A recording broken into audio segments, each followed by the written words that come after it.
جماعت اسلامی کے ذیلی ادارے الخدمت فاؤنڈیشن کی جانب سے معذور افراد کے عالمی دن پر معذور افراد میں 50 ویل چیئر تقسیم کی گئیں اور موسم سرما کی آمد کے ساتھ ساتھ ہی غریب مستحقین افراد میں ونٹر پیکج اور 2 بے روزگار افراد کو آٹو رکشہ بھی تقسیم کیے۔ تقریب الحبیب لان لطیف آباد نمبر 11 میں منعقد کی گئی، جس میں جماعت اسلامی کے نائب امیر لیاقت بلوچ نے خصوصی شرکت کی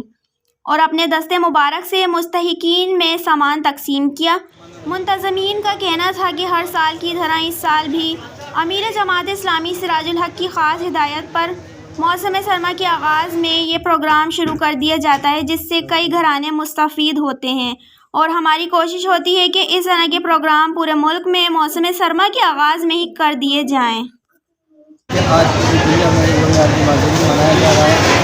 اسی پروگرام کے تحت آج ہم نے 50 لوگوں کو تقسیم کی۔ اس کے ساتھ ساتھ اس معاشرے کے غریب اور پسماندہ علاقوں سے تعلق رکھنے والے لوگوں کے لیے ہم نے ونٹر پیکیج 200 ونٹر پیکیج کا ہم نے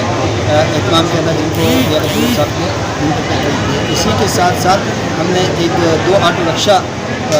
آسان روزگار اس کے تحت ہم نے لوگوں کو 2 لوگوں کو دیے ہیں، تاکہ ہر کوئی بچے کو روزگار کا حصولات آسان بنا سکے۔ بیسیکلی یہ تو ریاست کی ذمہ داری ہے کہ لوگوں کو عوام کو سہولیات فراہم کرنا، لیکن